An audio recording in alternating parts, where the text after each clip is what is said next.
My name is Natalie Cho, and the moment I realized my family wasn't rooting for me, but plotting against me, everything I thought I understood about loyalty shattered into pieces. I wish I could tell you it was subtle, that there were whispers or glances or tension you could almost explain away. But no, it was calculated, cruel, and personal. The story doesn't start with success. It starts with silence. I was the quiet one, the observer. The kid who stayed up late coding on an old secondhand laptop while my brother Nathan strutted through the house like a crowned prince. My parents adored him, his confidence, his charm, his corporate ambitions. He was management material. Me? I was the experiment, the question mark. Natalie's smart, but can she really handle the pressure? They asked that at every family dinner, every holiday, every catch-up call that was really just a subtle performance review of my life. And for a long time, I let it go. I smiled. I nodded. I swallowed the hurt, because I was building something, quietly, relentlessly. At 28, I'd already sold my first app. At 30, I'd developed a platform that changed how healthcare providers communicate patient updates, without fanfare, without headlines. I didn't need applause, I needed progress. That progress led me to AndroSync, a rising AI-powered healthcare analytics firm in San Francisco. What my family didn't know was that I wasn't just a mid-level data scientist climbing the ladder, I was the ladder. After 2 years of strategic consulting, I had entered a private partnership with the founder, Dr. Elodie Mercer, investing half my startup proceeds into a silent stake that gave me 45% of the company. We agreed to keep my identity under wraps until our Series B expansion. She believed in my vision, and I believed in the mission. We weren't building for ego. We were building to change lives. That secrecy would later become my shield and my sword. The day I was promoted to Executive Director of Strategic Operations, everything shifted. It was the first time my name appeared in a press release. The first time AndroSync's internal network featured my face, and the first time my family showed interest, my brother Nathan called within hours. "So," he said, voice smooth like it always is when he's fishing for information. "Big title, huh? Pretty fast for someone with no management background." I chuckled. "Yeah, I've been working hard. It's a good fit." "You sure it's not just optics?" he said. "You know, diversity hire stuff?" That one hit. I went silent. He continued, "Not saying you don't deserve it. Just don't get too comfortable. You know how fragile these kinds of roles can be." What I should have said was, "I own half the company, Nathan." But I didn't. I said, "Thanks for the advice," and ended the call, because I needed to see what he'd do when he thought I was vulnerable, and he didn't disappoint. Within a week, strange things started happening at the office. It flagged multiple unauthorized access attempts on our internal server, searches for project notes I hadn't even shared with my team yet. A partner client emailed me a strange question about cost inaccuracies that traced back to a forged report. One I never created. Then came the anonymous HR complaint. Leadership favoritism, questionable promotion, emotional instability. It was thinly veiled, sloppy, almost childish. But what it did was force an emergency audit, a board review, a freeze on our expansion project just weeks before we were set to pitch to our next major investor. I sat in a conference room across from Dr. Mercer as she skimmed the complaint. "Do you think it's him?" she asked, eyes narrowing. I didn't flinch. "I know it is." "You want to pull the trigger?" I nodded. It was time. What Nathan didn't know was that I had been documenting everything. Every message, every back-channel inquiry he'd sent, to employees pretending to be a recruiter. Every time he introduced himself as a consultant at events we both attended, subtly implying he was affiliated with AndroSync. He had built a castle of lies, and I had the blueprints. But what made it worse? My parents were in on it. I found out the night of my aunt's birthday party. My mother pulled me aside in the hallway, away from the laughter and champagne. "Sweetheart," she said, "Nathan told us everything. That job you got. He says you weren't qualified. He says it's just a matter of time." I stared at her, heart pounding. "Why would you believe him?" She blinked, almost confused. "He knows how companies work. You've always been so sensitive." That was it. That was the moment I felt it. The severing. The invisible thread that tied me to them snapped. And all that was left was the plan. Because I wasn't just going to clear my name, I was going to remind them who I was. And the next morning, at exactly 9 a.m., in front of the full board of directors, I would do just that. If you've felt the sting of betrayal, especially from the ones who should have lifted you higher, then you already know. The quiet ones aren't weak. We're waiting. We're watching. And when it's time, we don't. Whisper. We roar. Stick around, because what happens next will flip the boardroom on its head and expose every lie they thought I couldn't see. And if you're someone who's ever been doubted, overlooked, or underestimated, you might want to subscribe now.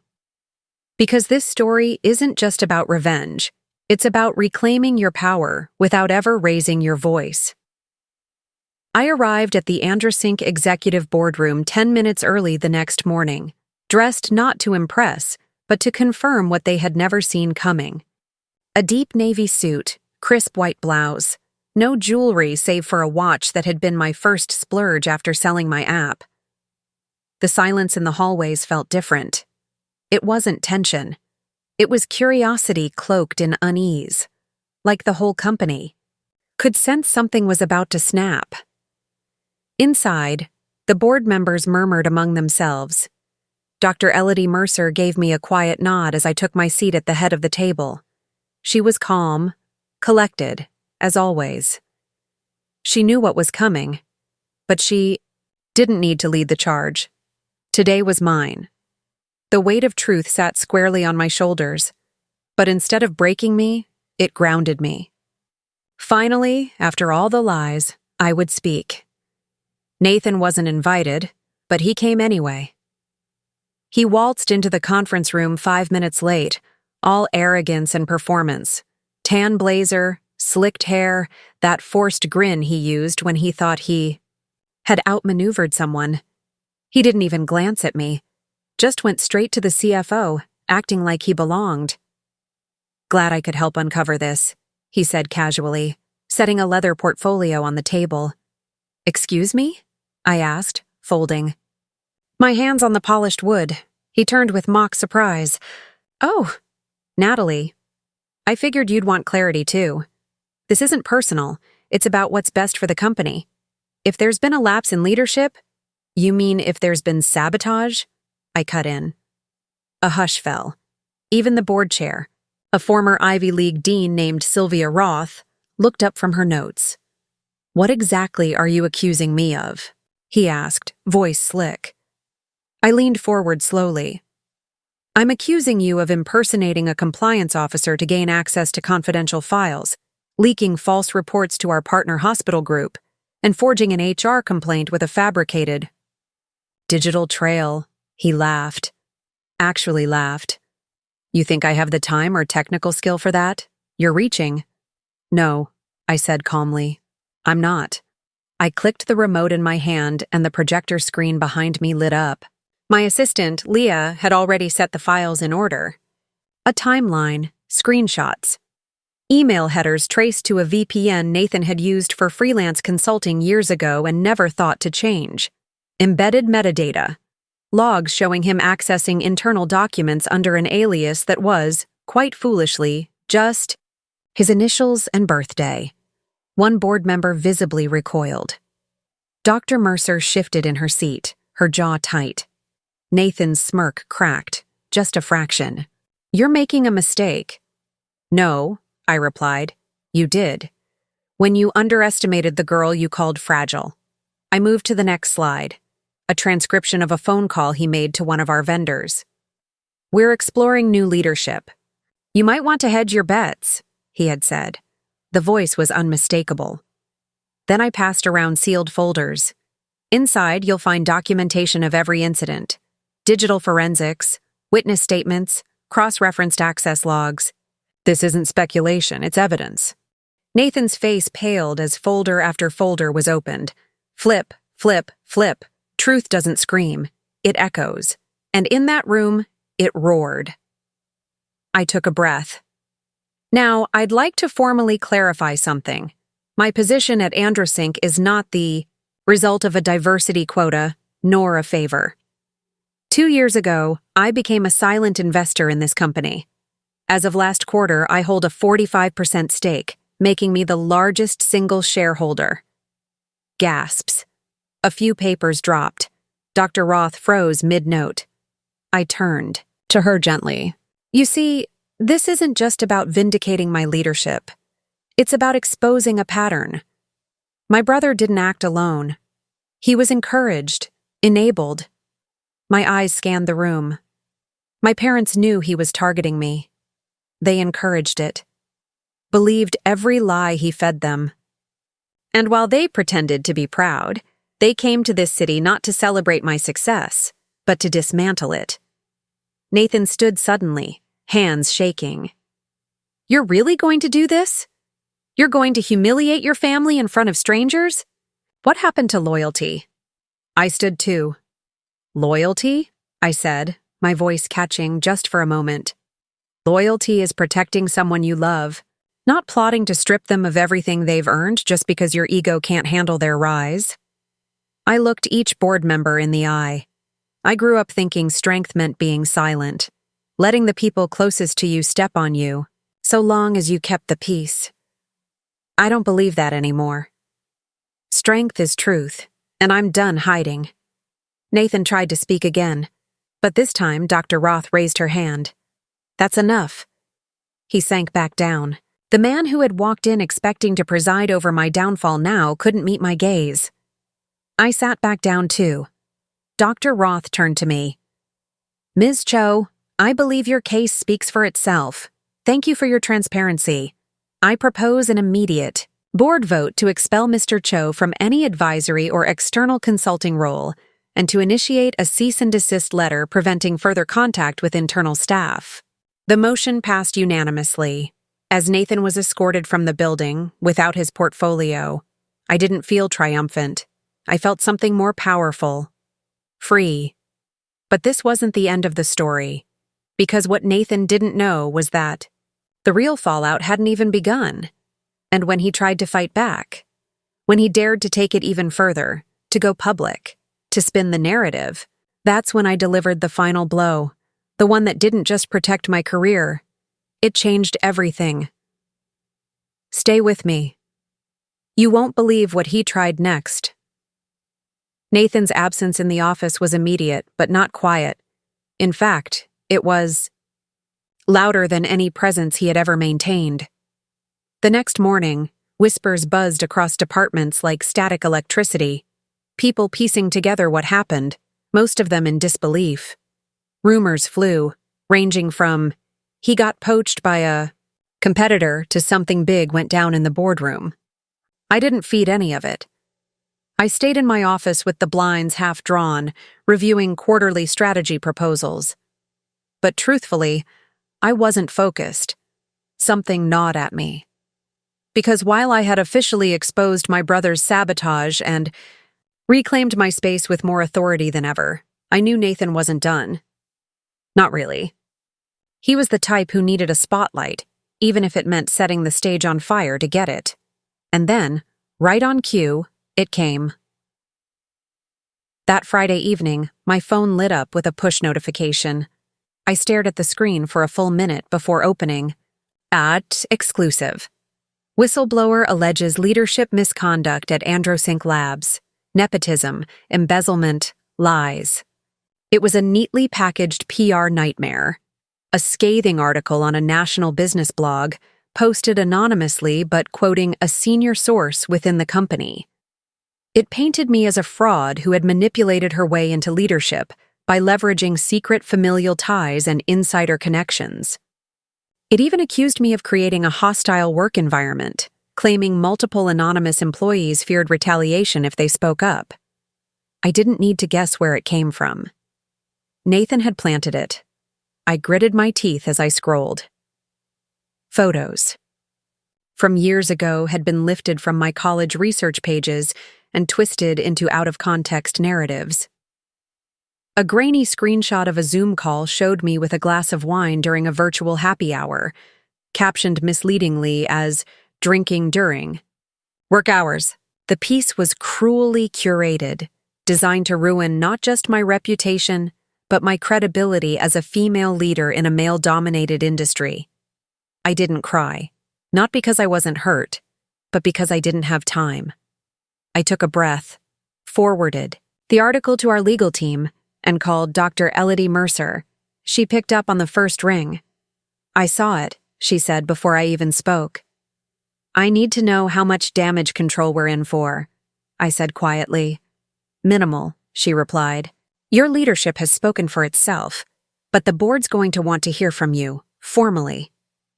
"Understood," I said. I hung up and then did something I hadn't done since I was 22 and broke. I called my mentor, Alan Shepard. He was retired now, living in Arizona, but had once been the hardest executive I'd ever worked under. Cold, calculated, fair. And the only person who ever told me, "You don't have to be loud to be legendary." "Alan," I said when he picked up. "You always told me to be patient, but what do you do when patience lets your past bite you back?" He chuckled. "You outmaneuver it, not by screaming louder but by making your silence sharper." That night, I crafted a single post for my private professional feed. No name-calling, no drama, just facts, receipts, and clarity. To our partners, stakeholders, and colleagues, you may have seen misleading information published today.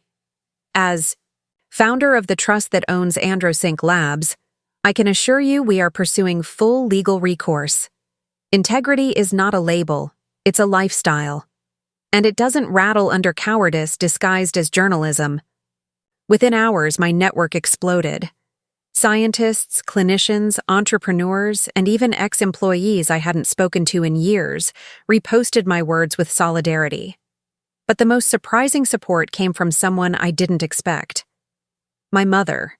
She called me the next morning.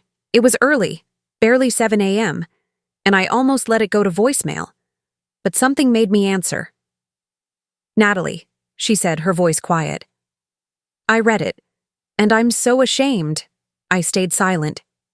"Your father won't admit it, but he's embarrassed too," she continued. "We believed everything Nathan told us. He said you were struggling. He said you were too emotional, too soft. We thought we were helping him fix what you'd broken." My throat tightened. "Why did you never ask me? Why did you assume I needed fixing?" She paused and then sighed. "Because I didn't want to believe my son could be jealous of his sister. Because he was always the loud one, and you were always composed. We mistook your strength for silence." I didn't forgive her, not yet. But I heard the regret in her voice. "Do you need anything?" she asked. "Do you want us to make a statement?" "No," I said. "I want you to sit with this, to feel what it's like to realize the quiet one you overlooked built the empire you almost helped destroy." She didn't answer. And that silence told me everything I needed.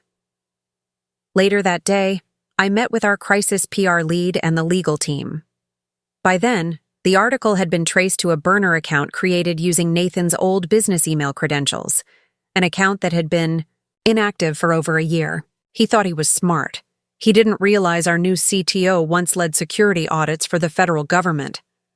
"Send him a cease and desist," I told them, "and notify his employer. Quietly. I want no press on this unless he escalates. I won't." Be baited into a war for attention.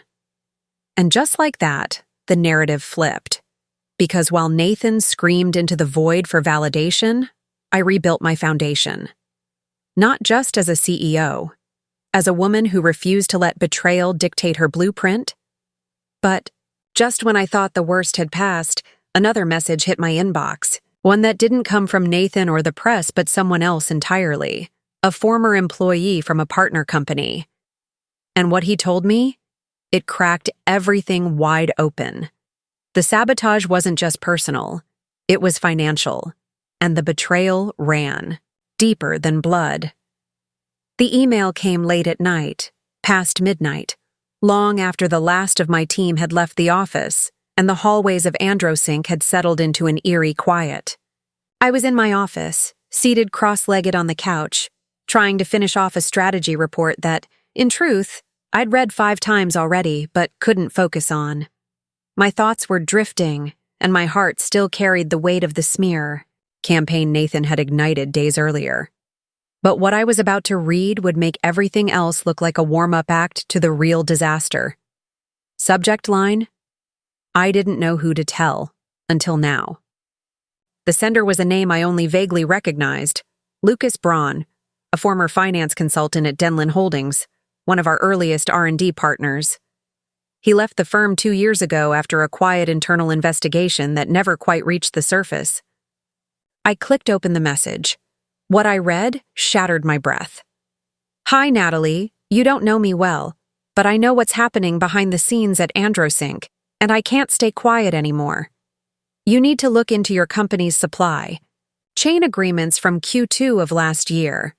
Specifically, a shell contract signed through Denlin for pharmaceutical components. The numbers don't add up because someone diverted funds into a personal offshore account. I didn't realize what it meant back then, but when I saw your name in that article, I did some digging. The trail doesn't lead to you. It leads to Nathan. I froze. My hands clenched. My chest tightened. Attached were 2 PDFs, bank transfers, internal approvals, and contract signatures.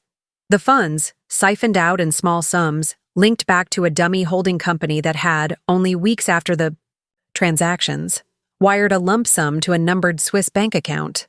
Under the signature line, a name I hadn't seen in years, Jonathan Jace, my father's old business partner, and Nathan's godfather. I sat there, the cursor blinking like a heartbeat as the gravity of it all sank in. This wasn't just corporate sabotage anymore. This was financial fraud. Federal level, possibly criminal, and it went back further than I thought. I forwarded the email to my private legal team and flagged it for urgent review. Within the hour, my attorney replied with a voice note that said everything. Natalie, this is big. Bigger than you realize. We'll need to initiate a forensic audit immediately and involve federal authorities if the allegations hold. But more than that, you'll have to prepare for what this means personally. This might not just be Nathan. I didn't sleep that night. The next morning, I convened a closed-door meeting with my compliance chief, general counsel, and CTO. I didn't sugarcoat a thing. This wasn't just a smear, I said, pacing the room. It was a diversion. While we were dealing with bad press, someone's been bleeding money through a backdoor channel we didn't know existed. And I think my brother's just the tip of the iceberg. We initiated the internal audit before noon. What we uncovered in the next 48 hours was worse than anything I could have imagined. Over 18 months, nearly $4.2 million had been discreetly funneled through bogus shell suppliers, all rubber-stamped with forged approval signatures. Half of those vendors didn't exist beyond a virtual mailbox in Delaware. And the kicker? Every one of those payments passed through a former senior controller at Denlin, who now advised a handful of biotech startups, including 2 that Nathan sat on as a shadow board member. Nathan wasn't just trying to ruin me.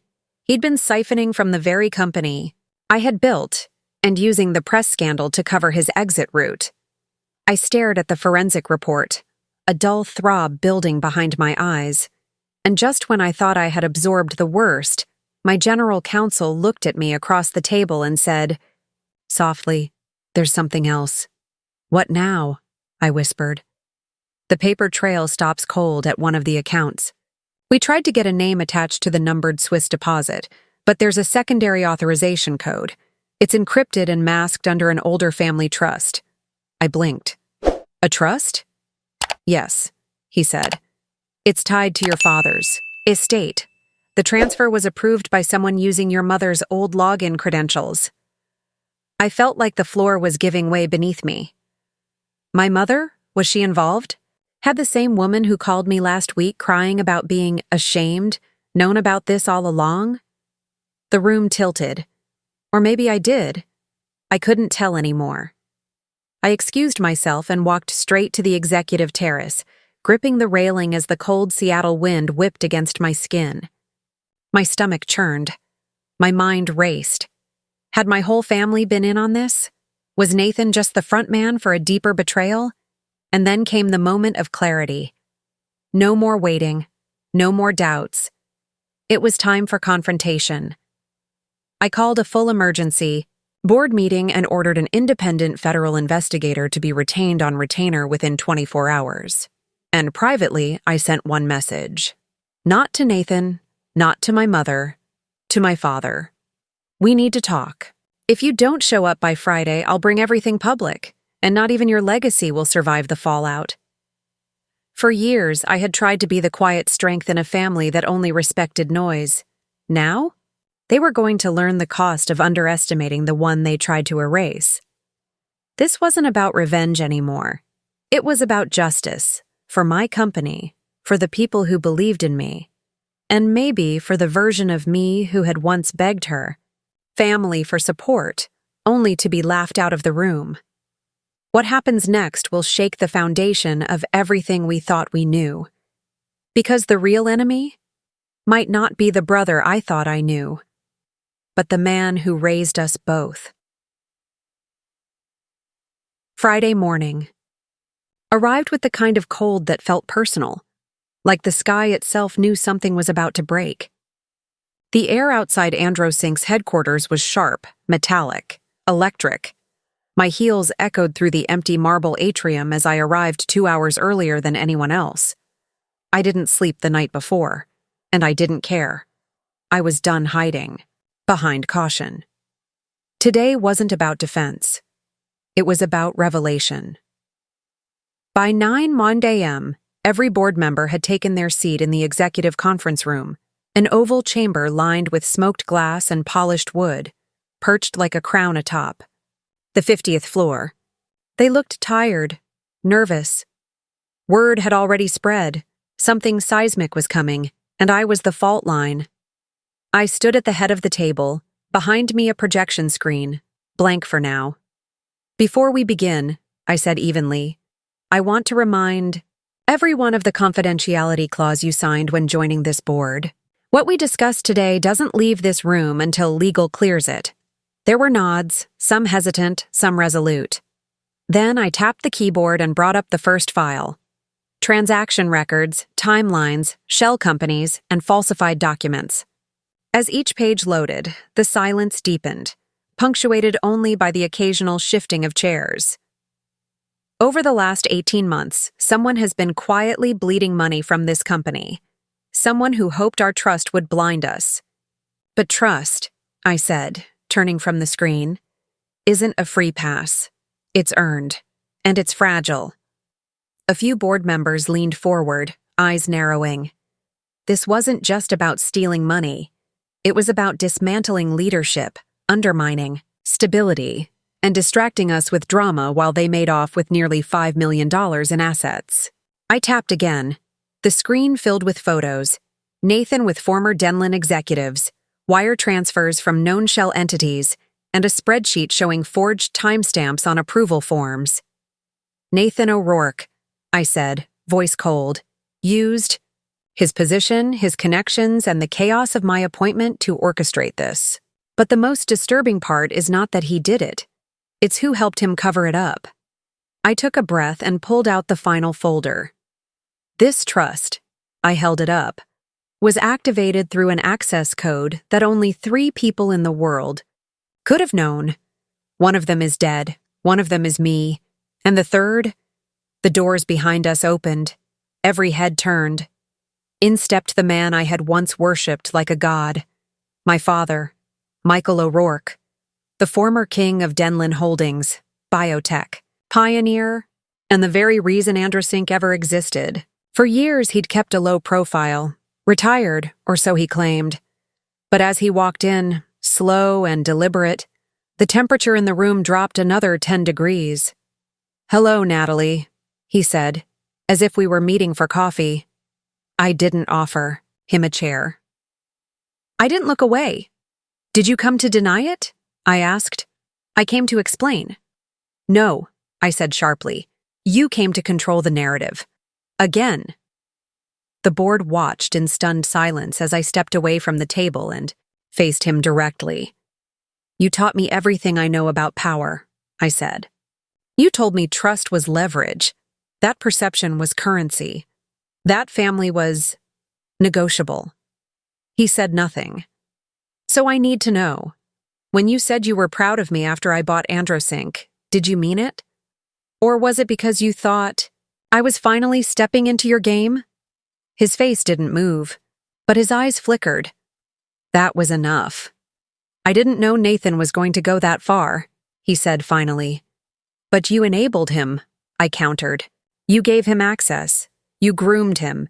You made him believe this empire was his birthright, and mine was a mistake." The room pulsed with tension. "And when you realized he might go too far, you said nothing." "I didn't think he'd be stupid enough to drag the company down with him," my father snapped. And for a moment, the mask slipped. There it was, the rot at the center of the legacy he built. Not love, not leadership, control. Androsync had never been his company to protect. It was mine. "I used to think I wasn't ready," I said. "That I had to earn my place at this table. That I needed your blessing. But the truth is, I built this company without it. Without your money. Without your name."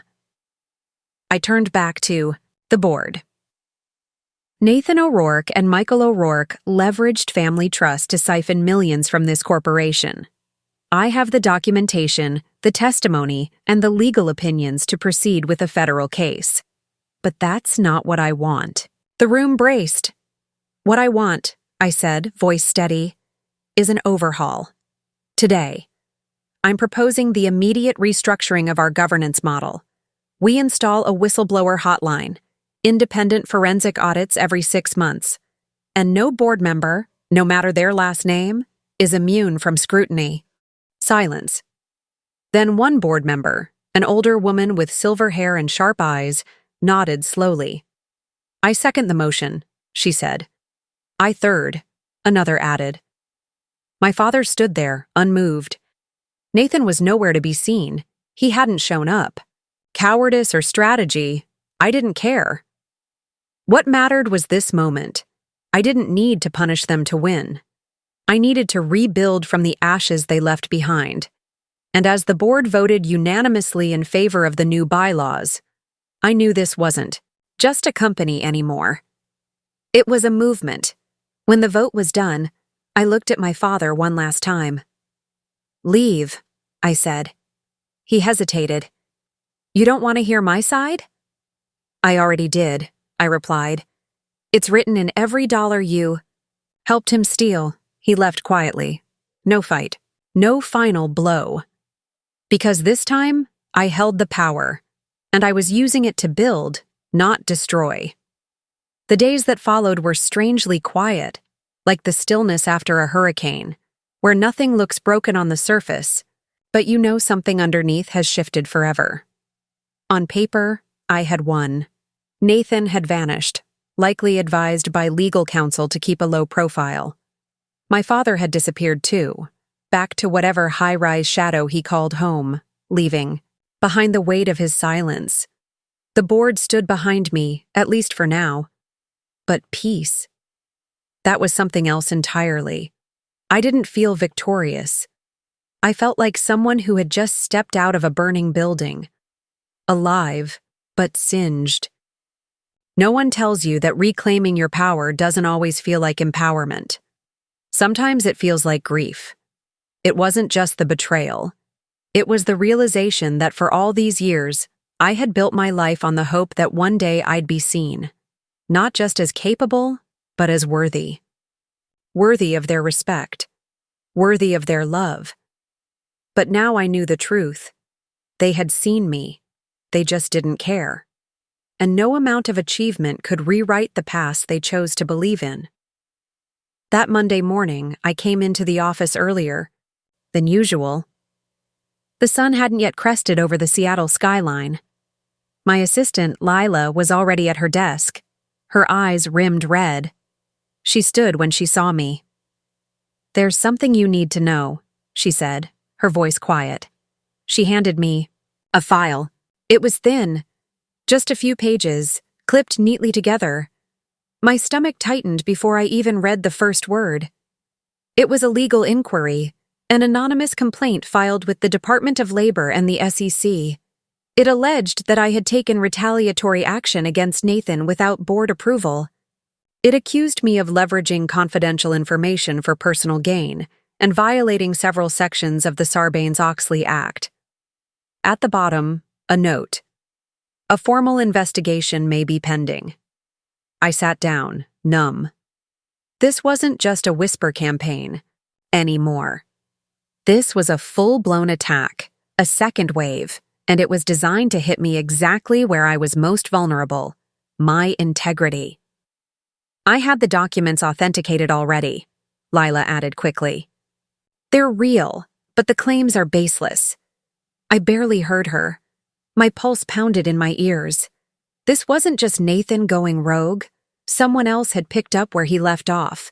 And they weren't after power anymore. They were after destruction. By noon, it was clear the leak had reached the press.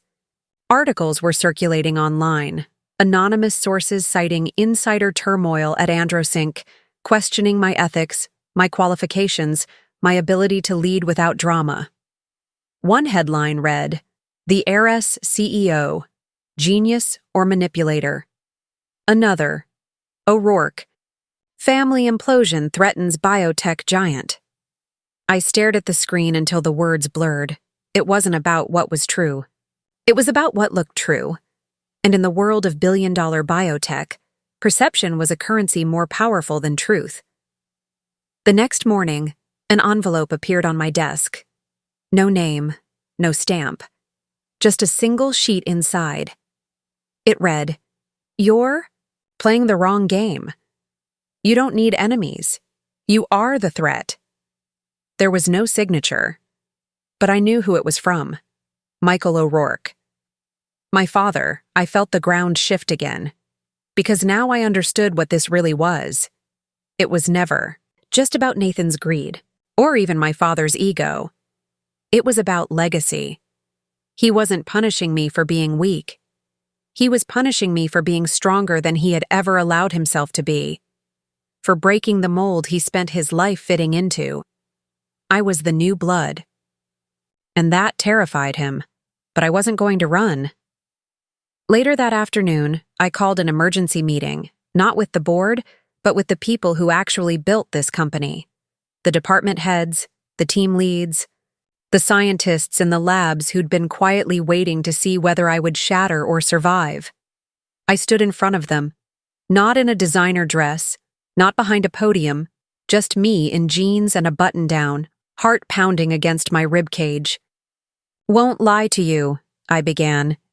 "Someone wants this company to burn. They want to prove that I don't belong here, that we can't lead from the inside out, that kindness is weakness, that integrity can be manipulated. But I didn't build this company to be part of someone else's dynasty. I built it to break that cycle." They listened, their faces unreadable. "I can't promise there won't be more attacks, more lies, but I can promise this. I will never lead by fear, and I won't protect anyone who built their career by stepping on someone else." Then I did something my father never would. I opened the floor. I asked them what they needed from me, not as a figurehead, but as a teammate. And what followed was something I hadn't expected: vulnerability, honesty. Some of them admitted they had considered leaving, afraid of being caught in the crossfire. Others confessed that they had their doubts about me, because women like me don't usually rise in industries like this without being seen as a threat. But when I walked out of that meeting 2 hours later, something had shifted again. Not in the headlines, not in the stock price, but in the room that actually mattered. I had built something real, and I wasn't alone anymore. As I sat in my office that evening, the sun setting behind the skyline, Lila stepped in with a grin. "There's one more thing," she said, handing me her phone. It was an email from a journalist who had originally run the anonymous story. He had been contacted by a former employee who was willing to go on record, with proof, that Nathan had bribed them into fabricating half the claims in the complaint. The journalist was issuing a retraction. The tide was turning. Not because I fought louder, but because I stood longer. The newsroom retraction landed like a dropped pin in a thunderstorm, small, almost silent, but deafening to those who were listening closely. The headline disappeared. The whisper campaign went quiet. The storm that had threatened to consume me lost its thunder, but I knew better than to exhale too soon.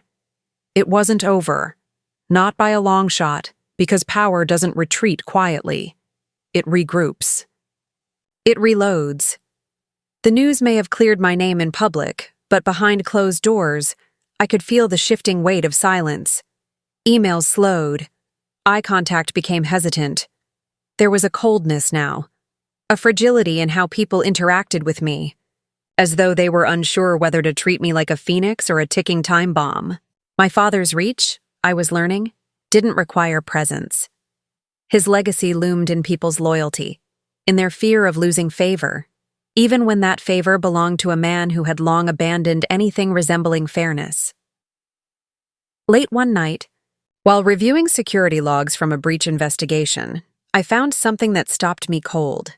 A digital trace, not to Nathan, not to any board member, but to someone I never expected.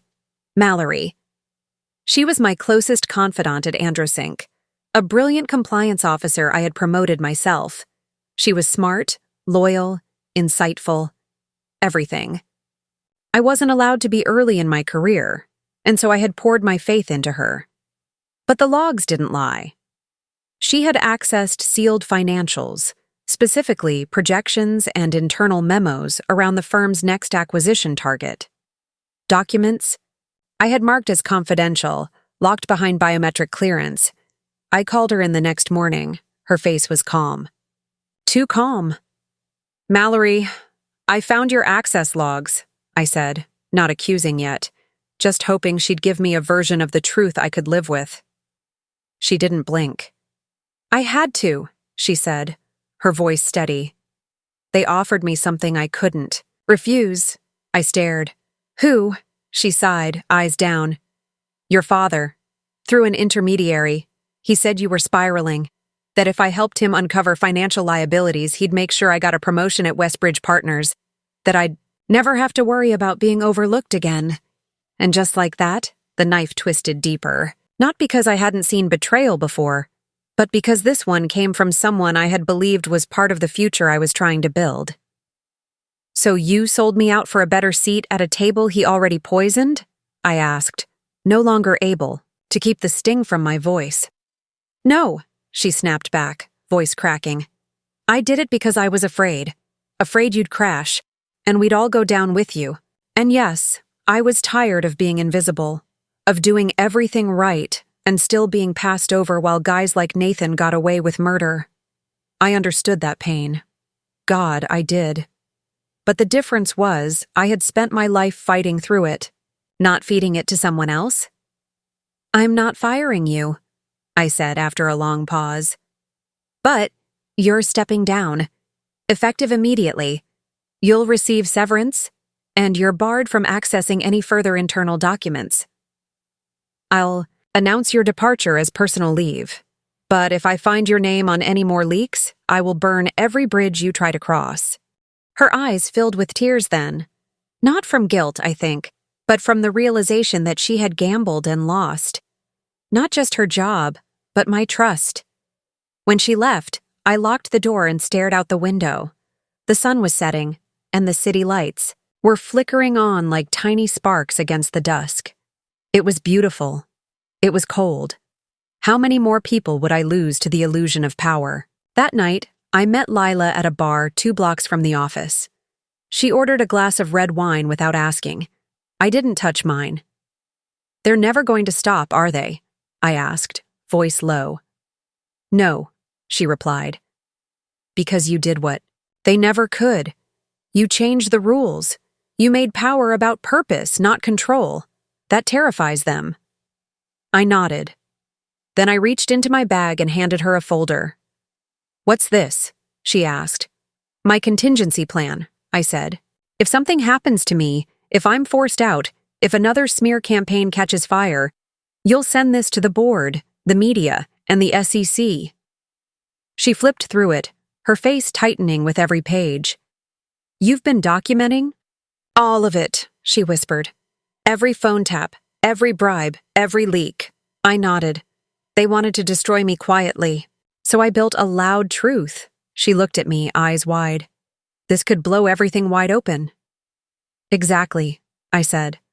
"Sometimes the best way to survive isn't to play the game, it's to flip the board." The next morning, a final blow landed. A scheduled shareholder vote, one I hadn't initiated, was announced to review my appointment as CEO. The wording was cold. Reassessment of executive leadership due to reputational risk. It was thinly veiled corporate speak for, "Let's see if we can replace her without backlash." I knew who orchestrated it. I could hear my father's voice behind the wording, clinical and strategic, like he was carving out my future with a scalpel. But this time, I didn't panic. I called the boardroom. I requested the vote to be made public, live-streamed, transparent. If they wanted a battle, I was ready to light the sky. The night before the vote, I sat in my office alone, staring at the compass my grandmother once gave me. It wasn't ornate, just a simple brass circle with initials scratched into the back. No, my initials. Natalie O'Rourke. She had given it to me when I was 13. "You already know where true north is," she had said. "But when the world tries to pull you off course, this will remind you." I held it in my palm and made a choice. If they tried to remove me tomorrow, I would walk away, but not quietly. Not without showing the world exactly what it cost to silence a woman who built herself from ashes and dared to rise in a world not built for her. And if they didn't? Then the real rebuilding would begin. Because this was never just about surviving. It was about rewriting the narrative for every underestimated soul watching from the sidelines, waiting for proof that it's possible. And come morning, I would give them that proof.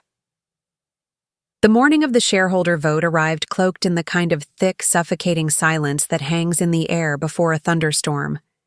I walked through the glass doors of Androsync with a quiet determination that didn't need an audience. Every step echoed down the hallway like a drumbeat. I wasn't marching toward a meeting. I was walking toward a reckoning. The conference room was already full. Investors, board members, executive staff, all gathered around a polished mahogany table, their eyes trained on me like a jury awaiting the final witness. Behind them, a camera crew prepared the live stream, as I'd requested. The world was watching now. There would be no closed doors today, no backroom decisions. Not this time. Nathan was there, naturally. His smile was razor-thin, his posture impeccable, a man who still thought he had a chance to wrestle back the illusion of control. Mallory, absent. She'd sent a formal resignation letter the night before, citing personal ethics. My father wasn't there in person, but I knew his influence lingered in every nervous glance exchanged across the table. The vote was called to order. One by one, names were read. One by one, responses echoed. Yes, no, abstain. The numbers were tight, closer than I had anticipated. But as the final vote was cast, the outcome was clear. The motion to remove me from the CEO position failed. By a single vote. I didn't smile. I didn't gloat. I simply stood and faced them all. Every last person who had whispered behind closed doors or doubted my ability to weather the storm. "Thank you," I said, voice steady. "Not just for your vote, but for revealing the truth of this place, and the truth of who I am." And then I did something that no one expected. I offered them my resignation anyway. The room froze. "I'm not stepping down because I lost," I continued. "I'm stepping forward, toward a bigger vision. Because leadership isn't about clinging to power. It's about knowing when to rise, and when to rise even higher." They didn't understand, not at first. Until I slid a second document onto the table. "I'm launching a new venture," I said. "A public benefit biotech lab focused on women's health, mental health, and affordable care. Not just in theory, in action. And every employee who's been silenced, overlooked, or pushed aside in this industry has a place there, if they want it." I turned to Lila, who stood proudly at my side. She nodded. She was coming with me, and so were 52 employees who submitted their resignations by week's end. Not in protest, in allegiance. Because once people are given the chance to believe in something bigger than power, they usually do. Androsync would survive. Of course it would, but it would never be the same. The truth had been aired, the rot exposed. And me? I was finally free. Not just from the company, but from the need to prove myself to people who had never truly seen me. In the weeks that followed, I turned my attention to building what I had always dreamed of. A company rooted in empathy, driven by science and guided by ethics. We called it Northlight Therapeutics. The name came from a memory, my grandmother's voice, telling me to find my true north. Our first major hire was Rosa, a nurse who had been dismissed for whistleblowing on fraudulent drug trials. Then came Amir, a Syrian refugee with 3 patents, to his name but no visa sponsor until we stepped in. Each new addition was a story of resilience, brilliance, and injustice rewritten. And yes, eventually Ryan came back too. Not as a rival, as a changed man. After a year of silence, he applied anonymously under a pseudonym. But I recognized the writing in his cover letter. I interviewed him myself, and I saw it. Humility, hunger, remorse. I hired him, not as a gesture of forgiveness, but as a bet on growth. Because sometimes the best revenge isn't exile, it's accountability with opportunity. And sometimes that's the hardest thing to give. Now I sit in an office filled not with luxury, but with purpose. The view isn't of a skyline, but of a community garden we built behind the lab. Children run there in the afternoons, their laughter cutting through the weight of the world like sunlight through clouds. It reminds me every day what I was fighting for. And as I look back, I realize something important. The story was never really about a family's betrayal. It wasn't about revenge or corporate coups or even survival. It was about evolution. It was about who you become when the world tries to tell you what you're not. When you're called too emotional, too soft, too much. It was about taking the slurs meant to shame you and turning them into superpowers, because quiet doesn't mean weak. And kindness isn't a flaw. And to anyone watching this, anyone who has ever been underestimated, overlooked, or outright betrayed, let me tell you this.